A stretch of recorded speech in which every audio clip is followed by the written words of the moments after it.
그리스도의 십자가의 죽으심과 부활하심의 사건이 우리가 세례를 받음으로 우리에게도 동일하게 그게 일어났다. 죽음과 다시 살아남이 그대로 일어났으며 우리가 그리스도와 연합해서 그 사건에 동참했다. 그 말씀을 지난 시간에 들었어요. 그래서 그리스도와 함께 십자가에서 우리도 죽고 그리스도와 함께 우리도 부활한 새 사람, 바로 우리가 그런 사람이 되었다. 그렇다면 우리의 삶 속에서 우리가 그리스도와 연합된 새 사람이라는 것이 어떻게 나타나는가? 그게 이제 오늘 본문을 통해서 우리에게 주시는 말씀이에요. 우리가 1절부터 10절까지는 우리는 하면서 우리가 주어로 그 성도와 또 로마 교인들과 바울을 총칭해서 이 보편적인 진리를 설명했어요. 진리를 설명하는데 우리는 이렇게 설명했어요. 근데 이제 11절부터는 바뀌어져요. 11절부터는 우리가 아니라 너희는 이렇게 바뀌어져요. 이것은 이 진리를 개개인에게 한번 적용해 보자는 거예요. 십자가에서 죽을 때 너도 죽었다? 그리고 십자가에서 예수님께서 부활하실 때 우리가 다 부활했다. 그렇다면 이제 너희는, 그렇게 죽고 부활한 너희는 그 삶이 어때야 되는가? 이걸 개인적으로 적용시켜 주는 거예요. 그래서 로마서 6장 11절에 이와 같이 너희도 너희 자신을 죄에 대하여는 죽은 자요 그리스도 예수 안에서 하나님께 대하여는 살아있는 자로 여길지어다, 이렇게 말씀해요. 이와 같이 너희도, 이것은 앞에서 설명한 내용을 이 편지를 읽는 자의 삶의 현장에서 구체적으로 적용하라, 이런 뜻이에요. 그래서 여기서 어떻게 말씀하냐면 11절 끝에 살아있는 자로 여길지어다 그래요. 여길지어다. 이제부터는 내 생각과 내 의식 자체가 내가 죄에 대하여 죽은 자다, 그리스도 예수 안에서 하나님께 대하여는 살아있는 자라고 내가 여겨야 돼요. 나는 그런 사람이다. 그러고 살아라 이거예요. 우리는 그리스도 안에서 나에 대해서 죽었다 그랬어요. 나에 대해 죽은 게 뭐예요 도대체? 그리스도의 십자가에서 우리가 같이 죽었다는 게 뭡니까? 뭐가 죽었다 그랬어요? 우리 안에 악한 본성이 죽었다는 거예요. 악한 성품이 죽었다는 거예요. 그러니까 그 악한 성품에서부터 내가 이렇게 분리되어 있어요. 그것은 나랑 떨어져 있다는 거예요. 그리스도 안에서 내가 새로 태어났다 그랬어요. 새로 났다 그랬어요. 났다는 건 뭐냐면 이제는 그 악한 성품이 아니라 신적인 하나님의 성품, 그것이 나한테 들어왔다. 그래서 그게 들어오면 어떻게 되냐? 말씀을 따라서 살게 하는 욕구가 내 안에서 일어나는 거예요. 말씀을 자꾸 보고 싶고 그 말씀대로 살고 싶어하는 욕구가 일어나요. 두 가지. 하나는 내가 죽었다는 건 악한 본성과 내가 분리됐다는 거고, 하나님과의 관계가 분리됐던 것처럼 분리됐다는 거고, 그 다음에 이제 하나님께 대해서 살아났다. 그것은 신적인 성품. 하나님이 나한테 새 본성을 주셔서 그 새 본성은 자꾸만 하나님 말씀을 따라서 살고 싶은 욕구가 내 안에서 일어나게 해요. 두 가지 사건이 벌어졌다는 거예요. 그것이 하나님에 대해서 살아난 거예요. 그래서 나와 하나님이 연결되었고 그분이 이제부터는 내 주인이 되셔서 그분 뜻대로 살게 된 자가 바로 나다라고 이렇게 여기라는 거예요. 나는 그분 뜻대로 살아가는 사람이구나. 맞다, 나는 그분 뜻대로 살아가야 되는 사람이지 라고 여기라는 거예요. 왜? 악한 본성이 나로부터 분리됐기 때문에. 그러면 나에 대해서는 죽고, 즉 악한 본성에 대해서는 내가 분리됐고 죽었고, 하나님에 대해서는 살아있는 자라고 생각하며 사는 것은 어떤 삶으로 삶의 현장에서 나타나는가? 그게 12절 13절에 보면 나와요. 어떻게 나타나는가? 그러므로 너희는 죄가 너희 죽을 몸을 지배하지 못하게 하여 몸의 사욕에 순종하지 말고. 죄가 죽을 몸 안에서 다스리고 왕 노릇을 하게 되면 그 결과가 어떻게 되는가? 죽을 몸의 욕심들에 순종하게 된다 이거예요. 이 말은 내가 이미 죽었는데 내가 다시 살아나는 거예요. 내가 악한 본성이 벌써 나하고는 분리됐는데 내가 그 악한 본성을 사용해. 내가 다시 살아난 거예요. 그것이 나를 지배한다는 거예요. 이 말이 안 되는 거죠. 그래서 내가 나를 지배하지 못하게 하라고 지금 바울은 말하고 있어요. 구원을 받았다는 건 십자가에 내가 죽었다는 건데 내가 죽었는데 보면은 난 그대로야. 뭐가 죽었냐? 악한 본성은 나로부터 분리됐다. 그래서 그것이 다시 나를 지배하지 못하게 해라. 근데 우리 몸 안에는 무엇이 있냐면 뭐 하고 싶다. 뭐를 하고 싶다. 이 욕망들이 가득하다는 거예요. 하여튼 뭐든지 하고 싶은 그런 욕망들이 가득해. 근데 이 욕망들이 일어나도록 놔두는 건 그것은 결국 죄와 만나게 하는 것이고 분리된 악한 성품을 깨우는 것이고 그렇게 된다는 거예요. 그래서 우리는 죄에 대해서 즉 나는 죽었다고 생각하고 살아야 한다는 거예요. 악한 성품에서 나는 분리됐어. 그런 사람이라고 생각하고 살아야 된다는 거예요. 그렇지 않으면 자꾸 그 악한 성품을 불러들여서 다시 연결해서 나를 지배하게 하려고 그 작업을 내가 하게 된다는 거예요. 그래서 내가 나를 지배하지 못하게 하라 이 말이에요. 내가는 누구예요? 악한 성품인 죄 자체. 그게 나예요. 그게 나. 그걸 십자가에 그대로 매달아 거기서 못 박았을 때 그게 거기서 죽었다고요. 그 관계가 이제는 분리가 됐고 떨어졌다는 거예요. 그렇기 때문에 나 자신이 나를 자꾸 주장하지 못하게 해라. 그걸 몸의 사욕에 순종하지 말아라. 이렇게 표현해요. 욕심에 따라서 살지 말라는 거예요. 어떤 욕심? 내가 하고 싶은 대로. 내 성질대로. 그 내가 원하는 대로. 그 내가 하고 싶은 대로 이리저리 끌려다니면 안 돼. 예를 들어 물건을 사고 싶으면 사고, 내가 자고 싶으면 자고, 내가 이렇게 하고 싶으면 하고, 저렇게 하고 싶으면 하고, 자기가 원하는 대로 사는 것을 몸의 사욕에 순종한다 이렇게 말해요. 그것이 바로 나를 지배하는 거예요. 저와 여러분이 한번 삶을 가만 돌아보면 뭐 수없이 이런 유혹이 오죠. 내가 나를 지배해. 이런 사람은 아직 죽지 않은 사람이에요. 자아가 살아있어요. 누가 살아있는가? 내가 아직 살아있어요. 내가. 죄를 향해서는 죽고 하나님을 향해서 산 사람은 더 이상 내가 나를 주장하게 놔두지 말아야 된다. 다른 말로 내 마음대로 살지 말아야 된다. 더 적극적으로는 13절에 의의 병기로 자신을 하나님께 드려야 된다. 의의 도구로 쓰시도록 드려야 된다는 거예요. 내가 지금 의의 도구로 쓰시도록 하나님 앞에 드렸는지 불의의 도구로 내가 쓰시도록 하나님 앞에 드리지 않고 죄에게 드렸는지 생각해 보라는 거예요. 13절 또한 너희 지체를 불의의 무기로 죄에게 내주지 말고 오직 너희 자신을 죽은 자 가운데서 다시 살아난 자 같이 하나님께 드리며 너희 지체를 의의 무기로 하나님께 드리라. 여기서 의의 무기라니까 좀 표현이 그래요. 그걸 쉬운 성경은 불의를 행하는 도구, 의를 행하는 도구 둘 중에 하나로 여러분을 드려야 되는데 여러분은 여러분의 몸을 의를 행하는 도구로 하나님께 드리라 그래요. 내가 살아있어서 내 마음대로 살게 되면 내 속에는 하고 싶다는 욕구들 그것이 팍 일어나요. 그럼 그것과 만나게 되고 내가 주인이 되어 살게 되는데 그렇게 되면 필연적으로 내 몸을 불의를 행하는 도구로 죄에게 그대로 내줘요. 그러면 죄는 마음대로 나를 사용해가지고 악한 상황으로 끌고 가요. 그래서 죄악된 성품이 여러분 위에서 주권을 행사하지 못할 거예요. 하나님의 주권이 행사되지 못하도록 그것이 죄악된 성품이 여러분을 다스리게 돼요. 왜 우리는 죄악된 성품, 즉 죄악된 성품을 도구로 사용되도록 내주지 말고 의의 도구로 사용되도록 우리 몸을 하나님께 드려야 되는가? 그걸 그 밑에 말씀에 설명하거든요. 여러분이 은혜 아래에 있는 존재지 법 아래에 있는 존재가 아니기 때문에 그렇다. 법 아래 다스림 받는 사람들이 아니기 때문에 그렇다.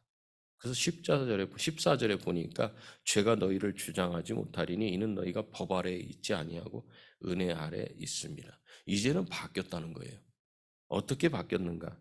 율법 아래에서 그 율법을 지키려고 애를 쓰면서 신음하는 존재로, 그 법에 있는 조문과 자기 욕심 사이에서 내가 이렇게 하면 네가 하나님이 싫어하실 텐데, 이렇게 하면 이럴 텐데, 이 싸움을 하는 존재에서 이제 예수 그리스도 안에서 십자가에서 죽어. 옛사람은 죽었어요. 악한 성품은 나랑 분리됐어. 그래서 이제는 죄에게 종노릇하지 않아도 되는 상태로 이렇게 바뀌었다는 거예요.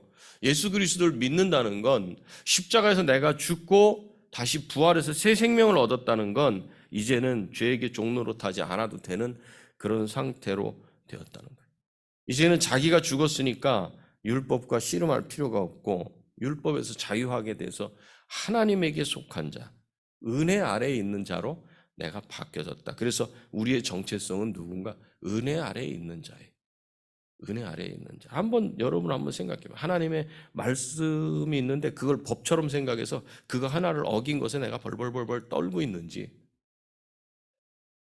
그걸 규정을 하나씩 갖고 와가지고 그것에 맞춰서 살려고 그냥 그렇게 하고 있는지, 아니면 하나님의 사랑을 알기 때문에, 하나님의 사랑을 알기 때문에 그분을 기쁘게 하는 일을 하기 위해서 내 삶이 그렇게 바뀌어지는지, 그거를 우린 봐야 돼요. 그렇다고 또 은혜 아래에 있다 그러니까 그러면 죄를 또 지을 수 있겠군요. 또 이렇게 들어가요. 15절이 그래요. 그런즉 어쩌하리요? 우리가 법 아래에 있지 아니하고 은혜 아래에 있으니 죄를 지으리요?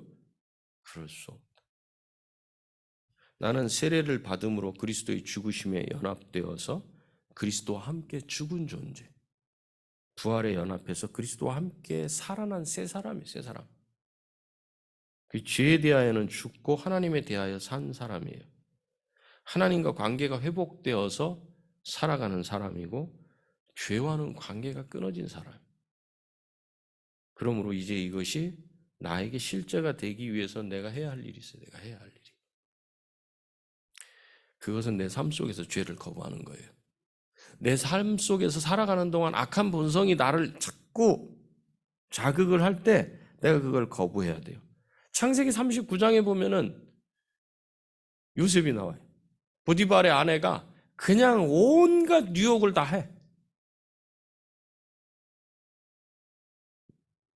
그럴 때 보디발의 아내의 유혹에 대해서 내가 어찌 이 큰 악을 행하여 하나님께 득죄하리까 하면서 죄를 짓는 것을 거부하면서 요셉은 도망가요.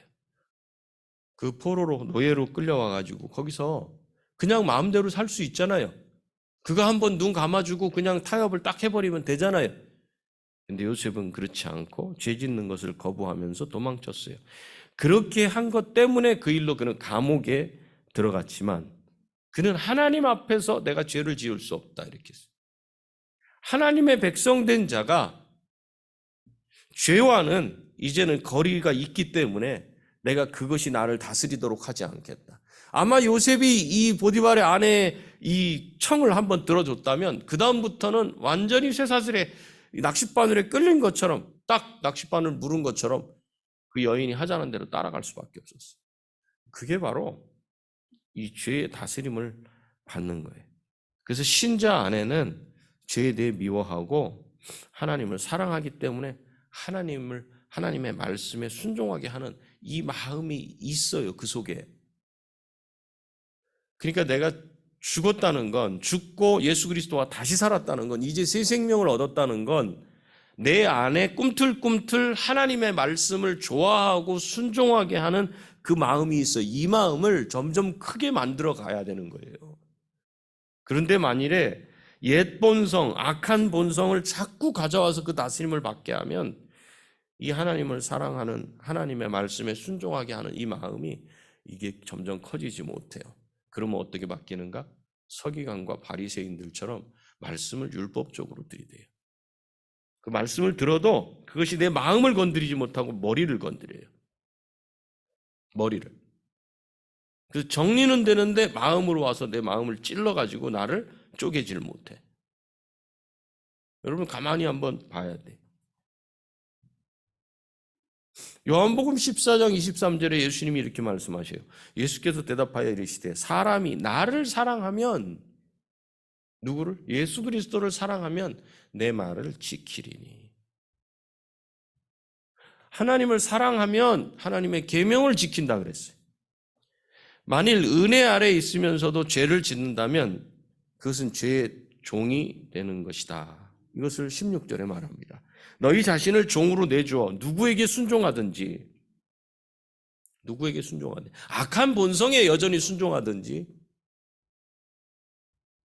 하나님의 말씀에 순종하든지, 그 순종함을 받는 자의 종이 되는 줄을 너희가 알지 못하느냐. 그것에 다스림을 받아요. 자기도 모르게 계속 그리 끌려다녀. 혹은 죄의 종으로 사망에 이르고 그 끝이 사망이, 혹은 순종의 종으로 의에 이르느니라. 나를 죄의 종으로, 즉 나를 내가 나를 다스린다는 게 뭐예요? 악한 본성이 나를 다스리는 거예요. 악한 본성이 나를 다스리는 나의 종으로 내어주면 결국은 그 끝은 죽음으로 가고 있다. 죽음에 이르게 되고 하나님께 순종하는, 그리스도 예수께 순종하는 종으로 드린다면 의에 이르게 된다.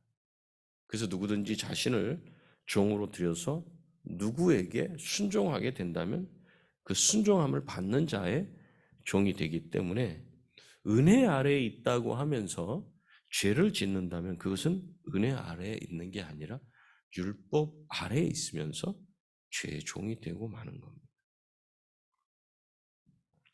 그래서 17절, 18절에서 다시 이 편지를 읽는 자들이 죄의 종이었지만 이제는 복음을 듣고 하나님 말씀의 교훈에 순종함으로 죄에서 해방된 의의 종이 되었다. 이렇게 말씀하는 게 17절, 18절이에요. 그래서 바울이 하나님께 감사하리로다. 너희가 본래 죄의 종이더니, 본래는 이랬어요. 악한 본성을 따라 내 안에서 하고 싶은 대로 살았던 사람이었어요. 그런데 너희에게 전하여 준 바 교훈의 본을 마음으로 순종하여 그것을 마음으로 받아들여서 악한 본성으로부터 해방되어 내가 나를 다스리게 하지 아니하고 이제 의에게 종이 되었다. 본래 내가 하고 싶은 대로 하면서 살았는데 우리에게 주신 성경의 가르침을 잘 배우고 마음으로 순종해서 이제는 하나님께 순종하는 존재가 되었기 때문에 바울은 그것 때문에 감사한 거예요. 사람이 어떻게 이렇게 바뀔 수가 있어요? 그래서 우리는 은혜 아래 존재하기 때문에 순종의 종으로 의에 이르는 삶을 살 수밖에 없는 존재라고 여겨야 된다는 거예요. 그러나 여전히 우리가 지속적으로 말씀을 보는데 그걸 머리로 보고 마음으로 그 말씀이 나를 다스리지 못한다면 자기를 주인 삼아 살아갈 가능성이 있어요. 왜 그런가 하면 내가 그리스도 안에서 죽는다고 할 때 내 자아가 없어지는 게 아니에요. 그대로 있어요. 자기를 부정해야 된다, 자기를 포기해야 된다라고 하는 것이 자기 자아가 죽는 것을 말하지 않아요. 자아가 죽는다, 자기를 포기한다, 이거는 자기가 자기 주장을 하지 않는다, 그걸 말해요. 그래서 예수님을 믿어 새 사람이 됐다고 하면 내가 다른 사람이 되는 게 아니에요. 하나님을 섬기는 건 나 자신이지 다른 누가 대신 섬기는 게 아니거든요. 내가 하나님을 섬기는 사람으로 바뀌었어요. 내가 죽고, 내가 십자가에서 죽고 내가 다시 살아난다는 말은 내가 나를 주장하고 내 주인 노릇하던 그 부분이 죽고, 내가 주인 되었던 그것이 이제는 내가 의자에 앉아서 내가 왕 노릇하고 나를 다스렸던 그거는 이제 내가 그 의자에서 내려오고 주님이 내 주인 되셔서 산다는 말이에요.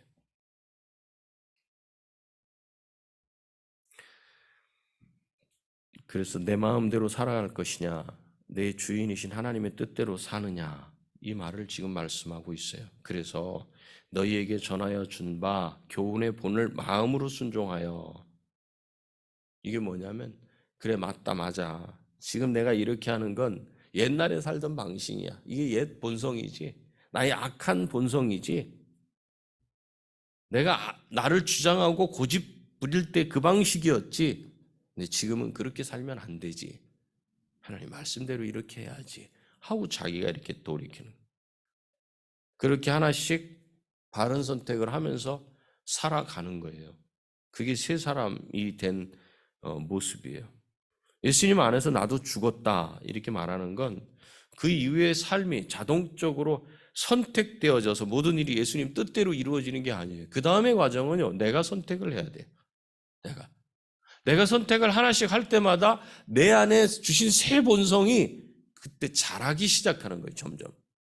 그때 성령께서 나를 도우시고, 그때 하나님의 말씀이 내게 역사하시고, 그래서 새 본성이 자라면서 악한 본성의 영향력을 다가오지 못하도록 계속 밀어내는 거예요. 나를 주장하던 자기 자신은 죽었지만 항상 말씀을 읽고 묵상하면서, 그래서 묵상이 중요합니다. 묵상. 하나님이 어떤 마음이신가를 깨닫는 게 중요해요. 그래서 묵상하면서 깨달음을 얻고 순종할지를 결정할 자아는 살아있어요, 내 안에. 이제 이 새로운 자아를 계속해서 성장시켜야 돼요. 자라게 해야 돼요. 그럼에도 불구하고 우리가 연약한 육신이 연약한 자들이라고 바울 사도는 이렇게 19절에서 말해요. 너희 육신이 연약함으로 내가 사람의 예대로 말하노니 전에 너희가 너희 지체를 부정과 불법에 내주어 불법에 이른 것까지. 전에는 율법에 어긋나는 행동을 늘 해왔지만 이제는 너희 지체를 의에게 종으로 내주어 거룩함에 이르라. 왜 이런 결과가 나오냐면 주인이 다르기 때문에 그래요. 거룩함은 하나님의 종 노릇할 때 나오는 거예요. 거룩함은 성화, 거룩하게 된다. 하나님을 닮아간다. 성화된다고 말하는 거예요. 성화된다는 건요, 내 주장을 버린다는 걸 말해요. 내 주장을, 내 고집을 버리는 거예요. 내가 주인이 되어서 내가 결정하면서 하나님을 기쁘시게 하는 삶을 사는 걸 성화라고 말하지 않아요. 내 주장을 포기하고 하나님께서 주장하시게 하는 것을 거룩함에 이른다. 성화라고 이렇게 말해요. 내가 거룩함에 이르게 하는 그 중심에 뭐가 있는가? 믿음이 있어요. 믿음이 없이는 이게 안 돼요. 하나님을 신뢰하고 의지하는 마음이 그 안에 있는 거예요. 여전히 내가 하겠다. 여전히 내가 붙잡고 이렇게 하지 않으면 안 되겠다고 하는 그 고집과 그 마음, 그거 내려놔야 하나님이 주신 평안이 와요. 그거 내려놔야 하나님이 주시는 평안이 와요. 그걸 안 내려놓으면 평안이 없어요. 평안이. 그래서 신앙생활을 오래 했다고 하는 건 점점점 자기 주장이 사라지고, 자기 주장이 사라져. 자기 주장이 사라지면 어떻게 되냐면 다른 사람 말을 자꾸 들으려고 하는 귀가 열려. 자기 주장이 사라지고 하나님이 나를 마음대로 주장하시고 일하시도록 그렇게 만들어졌다는 걸 인정하는 그 사람이 신앙생활을 오래 한 사람이에요. 근데 반대로 신앙생활을 오래 할수록 자기를 드러내기를 좋아해. 자기를 인정받기를 좋아해. 아는 게 많은 것 같이 척해. 그리고 교회를 좌지우지하려고 해. 그것은 하나님께로부터 멀어지고 자기가 주인된 옛사람의 모습을 그 삶 동안, 신앙의 삶 동안 더욱 살찌웠다는 증거예요, 그게. 그건 우리 삶을 통해서 다 이렇게 보여져요. 그러면서 다시 한번 과거에 우리가 어떤 삶을 살았는지 바울 사도가 20절, 21절에서 설명해요. 너희가 죄의 종이 되었을 때에는 의에 대하여 자유로웠느니라. 너희가 그때 무슨 열매를 얻었느냐? 이제는 너희가 그 일을 부끄러워하나니 이는 그 마지막이 사망임이니라. 내가 내 마음대로 살아갈 때에는 하나님에 대해서 자유로웠어요. 제가 친구 아버님 돌아가셨다 그래서 청주를 갔다 왔는데 저하고 아주 친하게 지냈던 친구인데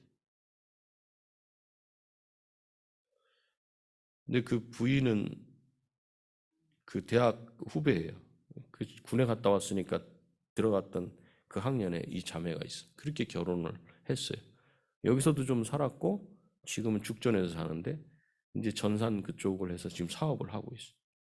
근데 저한테 딱 얘기하는 말이 우리는 다 무교 이렇게 얘기하더라고요.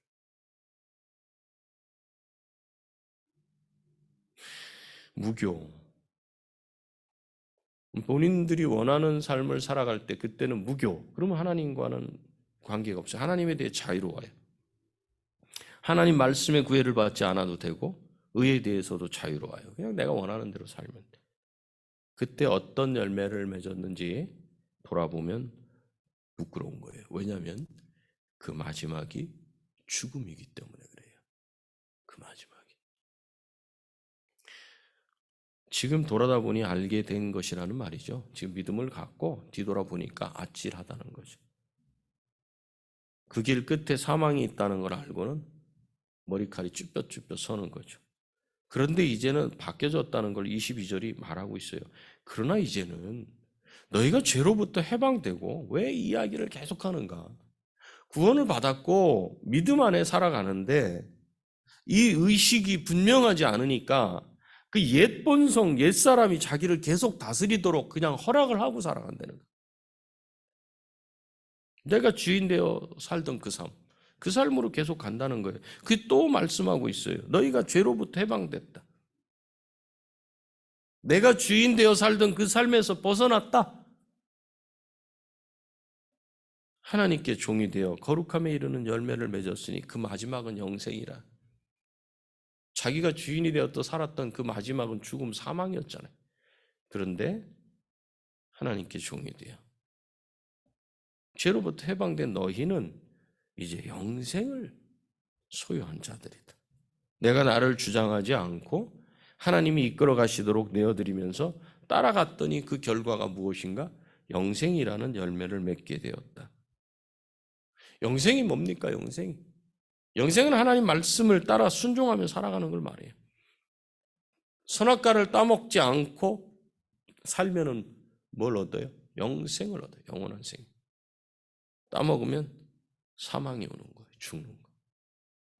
영생은 이렇게 하나님 말씀에 순종하느냐 마느냐의 문제예요. 그래서 23절에서 결론을 해요. 죄의 싹은 사망이에요. 하나님의 은사는 그리스도 예수 우리 주 안에 있는 영생이니라. 죄의 결과는 죽음이다. 반대로 하나님이 우리에게 값없이 주시는 선물은 그리스도 예수 우리 주 안에 있는 영생이니라. 이 말씀을 맺겠습니다. 우리는 5장에서 한 사람 아담의 불순종으로 인해서 이 세상에 죄가 들어왔고 그로 인해 모든 사람에게 사망이 임하게 되었음을 들었어요. 그리고 한 사람 예수님의 순종으로 말미암아 이 세상에 의가 들어와서 모든 사람이 의롭다 하심을 받아 생명을 얻게 되었음을 우리가 5장 12절에서부터 21절까지 해서 그걸 다 들었어요. 그리고 6장에서는 이제 우리는 그리스도가 죽으실 때 함께 죽고 그리스도가 부활하실 때 함께 부활해서 살아난 존재다. 우리의 존재가 어떤 존재인지를 분명히 말해요. 새로 새 사람이 됐다고. 새 사람. 새 본성이 우리에게 주어졌다는 거예요. 그래서 이 말이 도대체 무슨 뜻이고 내 삶에서 어떻게 적용되고 적용해야 하는지를 이제 오늘 말씀 11절부터 23절까지 쭉 말씀한 거예요. 그래서 6장 전체는 5장에서 나온 그 두 대표가 나왔잖아요. 죄를 짓고 타락한 아담이라고 하는 대표. 그 다음에 그리스도. 두 대표 중에 그리스도와 내가 실제로 어떻게 해야 관계를 맺고 살 수 있는가를 말해주고 있어요. 내가 그리스도를 대표로 받아들인 것이 무엇인지 분명하게 말씀해요. 내가 이제 소속이 아담에게서 이제 그리스도로 바뀌었어요. 아담으로부터 내려오는 그 죄에 대한 게 끊겼다고요. 그리고 십자가에 내가 그리스도로 바꾸면서 십자가의 죽음으로써 내가 과거, 현재, 미래에 지을 죄까지도 다 용서받았어요. 죄 부분이 용서받았어요. 그 내 삶이 어떻게 돼야 됩니까? 나를 주장하는 나를 버리고 나의 악한 본성 그것과 끊어져 있으니까 그걸 잡고 사용하려고 하지 말고 그리스도가 나를 다스리시도록 하는 것이 그리스도를 대표로 받아들인 사람의 자세고 그리스도와 함께 죽고 그리스도와 함께 부활한 사람의 모습이에요. 예수님이 나의 주시라면 나는 죽었고 그리스도를 믿는 믿음 안에서 산다는 거예요. 그게 갈라디아서 2장에서 말씀한 거 아닙니까? 내가 그리스도와 함께 십자가에 못 박혀 죽었나니. 그런즉 이제는 내가 사는 것이 아니에요. 여기서 내가 하라 때 나의 악한 본성, 옛 본성 그것이 나를 살게 하는 것이 아니고 그리스도께서 사는 것이다. 그럼에도 불구하고 내가 몸을 갖고 있지 않습니까? 그것은 하나님의 보내주신 그 아들을 믿는 믿음 안에서 살아가는 것이다. 이렇게 말씀하고 있잖아요. 내가 구원받고 난 이후에 내 삶의 주인이 과연 바뀌었는지 아닌지는 누가 내 모든 행동을 결정하느냐를 보면은 알 수 있어요. 그럼 저와 여러분이 예수 그리스도를 믿은 이후에 내 삶의 주인이 과연 바뀌었는지 믿는다는 것과 내 삶의 주인이 바뀌어가지고 내가 나를 다스리는 그 자리에서 내가 내려갔는지 아니면 여전히 내가 앉아있는지 그것은 나의 말과 행동 모두를 결정하는 그 결정권자가 누군지를 보면 알 수 있어요. 만약에 그 결정권자가 나라면 구원받고 난 이후에 내 삶의 주인은 안 바뀐 거예요. 그러면 하나님이 주시는 평안은 소유 못해요. 항상 힘들어요. 항상 불안해요. 왜요? 내가 가지고 있는 그 자원을 가지고 내 인생을 개척해서 나가야 되고 꾸려가야 되니까 머리가 터질라 그러고 스트레스가 상당하죠. 그래서 성경 말씀을 읽을 때 어떤 말씀은 아멘이 돼. 어떤 말씀은 아멘이 안 돼. 그리고 내 마음으로 하나님의 말씀을 취사 선택해. 만약에 내가 그렇다면 여전히 내가 주인이에요. 오늘 6장에서는 내가 나를 주장하는 것을 포기했느냐? 아직도 내 마음대로 살면서 내가 예수 믿는다고 말하느냐? 하는 걸 분명히 좀 하자는 거예요. 여러분은 어떻습니까? 내가 그리스도와 함께 십자가에 죽고 무덤에서 그리스도와 함께 살아난 것을 실제로 나에게 일어난 사건으로 여러분 믿고 여기고 살아가고 있습니까? 그것이 내게 실제로 일어난 사건임을 세례를 통해서 경험했어요. 성찬을 통해서 매달 한 번씩 우리는 그리스도와 연합해서 죽고 다시 부활한 존재임을 성찬을 통해서 확인해. 그런데 그것이 그냥 단지 진행되는 의식이 된다면 성찬을 제대로 받지 못하는 거고 여전히 우리 삶 속에서 내가 주인이 되고 고집 부리면서 살아가고 있는 그런 삶이라는 걸 거기서 또 볼 수 있어요. 나는 누굽니까? 나는 그렇게 복잡하지 않잖아요. 신앙생활이라는 게 예수 그리스도를 믿는다는 게 복잡하지 않잖아요. 근데 단순한 한 가지 부분, 내가 주인이 돼 있냐 여전히? 아니면 그리스도가 주인이라서 그분 앞에 내가 다 무릎 꿇었느냐? 내 삶이 여전히 내가 주인인 삶으로 계속 끌고 가고 있느냐? 내가 만약에 그 삶을 살아가면 내 주변이 아주 힘들어져요. 목사인 제가 그러면 주변에 성도들이 고통스러워해요. 우리 성도 중에 누군가가 그러면 그 주변이 힘들어요.